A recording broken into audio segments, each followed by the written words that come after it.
Muy buenos días, compañeros e ingeniero. El día de hoy vamos a hablar acerca del cólera. Como punto número uno, tenemos que hablar de la historia natural del cólera, el cual es importante mencionar que la historia natural de cualquier enfermedad es básicamente la evolución de la enfermedad en base al tiempo, sin que haya una intervención clínica o médica. Esta se va a dividir en dos fases o en dos periodos. En una fase antes de la enfermedad y en una fase durante o en el curso de la enfermedad, que sería el periodo prepatogénico y el periodo patogénico.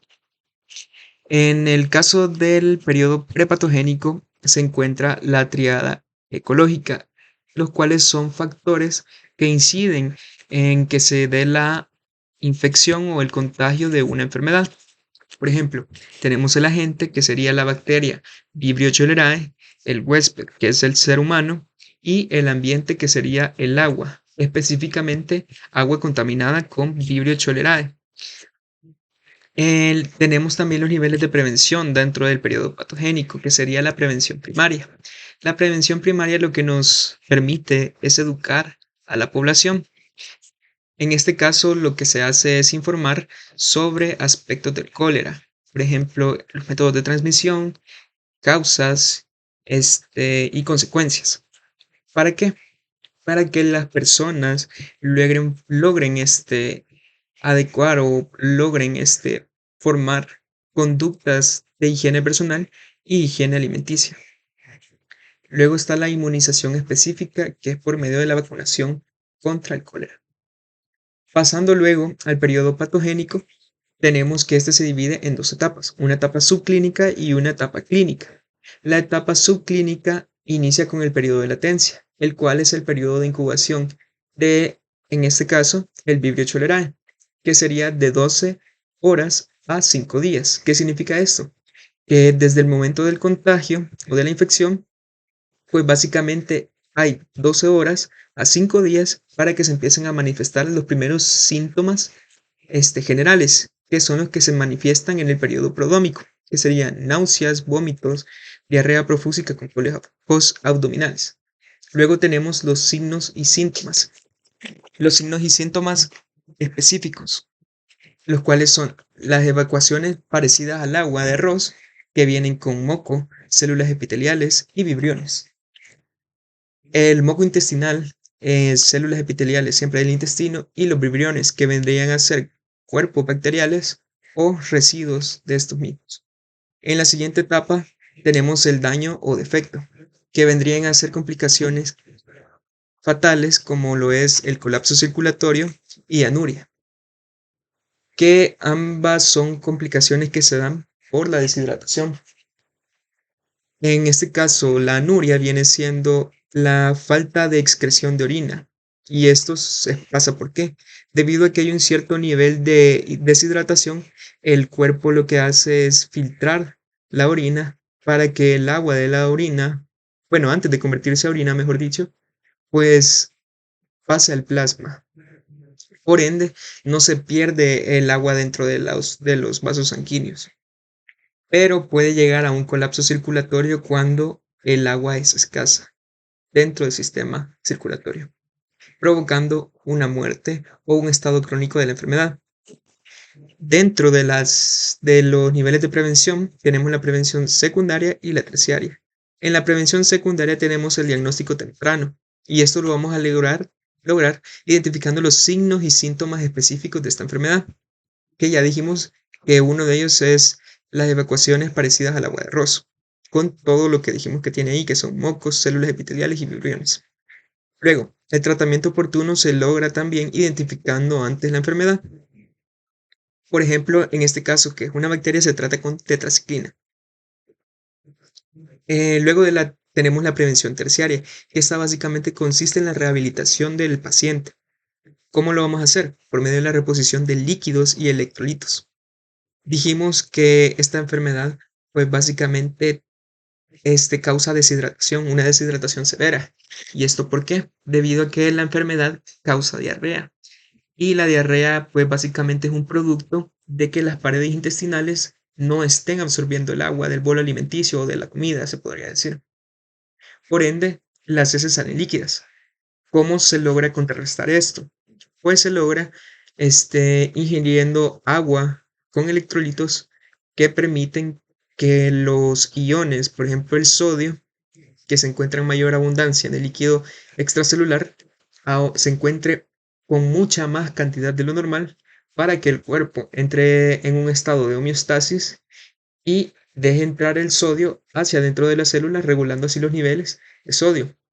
Al hacer esto, básicamente que el sodio no se mueve solo, sino que él se mueve por medio de ósmosis, o sea que lleva agua a su vez. Luego tenemos la dieta blanda y evitar las grasas. Esos son básicamente que recomendaciones alimenticias. Por ejemplo, la dieta blanda básicamente es porque las paredes del intestino están como débiles, ya que han perdido la capacidad de absorber agua. Y evitar las grasas igual. Es por lo mismo de las paredes que se encuentran deficientes. Y si no se puede absorber agua, mucho menos se va a poder absorber la grasa.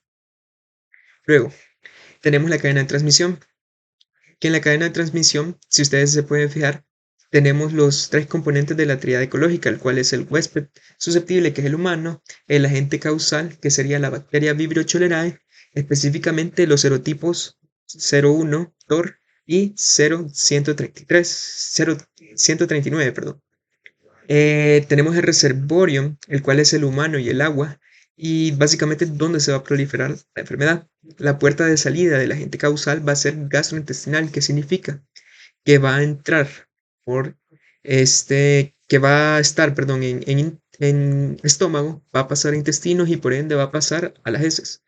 El método de transmisión del agente es de forma indirecta, ya que se contamina el agua y los alimentos. La puerta de entrada es por medio de la vía digestiva, vía oral o vía alimenticia. Los ecosistemas naturales. Tenemos que existen dos medios en el cual son prósperos para la proliferación de la bacteria, el cual son las aguas marinas y continentales y el agua dulce. Sin embargo, el agua dulce nos hace más susceptibles a contraer esta enfermedad debido a que es el agua que nosotros tomamos normalmente. Y mencionar que ambas opciones pues prácticamente tienen sustratos orgánicos o inorgánicos que son, ¿cómo decirlo?, son favorables para la supervivencia de este microorganismo. También existen otras condiciones de temperatura, pH, etcétera, que ayudan a la supervivencia de este microorganismo. Luego, los brotes endémicos. Mencionar que los brotes endémicos se dan con mucha más frecuencia en países en vías de desarrollo o en zonas rurales, siempre de países en vías de desarrollo. Por ejemplo, países como India o algunos países de África y en algunos países de América Latina. En Argentina las epidemias reaparecieron en 1992, luego de 100 años, conociéndose 7 brotes epidémicos hasta el día de hoy.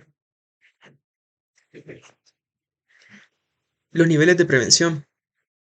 Tenemos el nivel de prevención primario, el cual dijimos que tiene como objetivo concientizar y educar a la gente para mejorar los hábitos de higiene, en especial si se trata con comida. La vacunación, evaluar el agua consumida dentro de una comunidad, evitar el consumo de mariscos crudos. Y esto quería mencionarlo porque con anterioridad mencionamos de que las aguas marinas pues también son parte del medio donde se puede proliferar esta bacteria.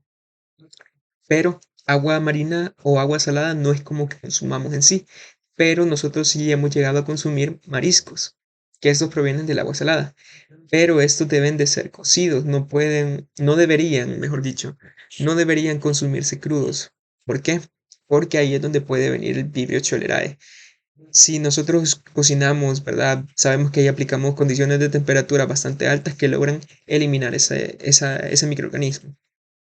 Luego, en nivel secundario tenemos la búsqueda de casos en comunidades vulnerables, como lo pueden ser comunidades rurales, se podría decir, y las campañas médicas que van a ayudar a que se dé el apoyo clínico a personas de ciertas comunidades, ¿verdad?, que puedan estar susceptibles a contraer algún tipo de enfermedad como lo es el vibrio, como lo es el cólera, perdón. Luego tenemos el nivel terciario, que dijimos que era la rehabilitación por medio de la reposición de líquidos y electrolitos, la dieta blanda y evitar las grasas. Luego tenemos la promoción y la educación de la salud. Estas son más que nada recomendaciones, por ejemplo, a líderes comunitarios sobre la problemática del cólera. Educar a a la población sobre la identificación de signos y síntomas del cólera, así como sus medidas de prevención y transmisión. Esto es más que nada informar a la población del cólera. También mejorar la cobertura de los servicios como el agua, la disposición del final de las excretas y el acceso a los servicios de salud, ya que estos factores van a ayudar a que la probabilidad de infección sea mucho más baja. Y esto se logra por medio de la coordinación de instituciones gubernamentales o no gubernamentales que permitan incidir en las determinantes sociales de la salud. Esta es la bibliografía que se utilizó para la exposición. Muchas gracias.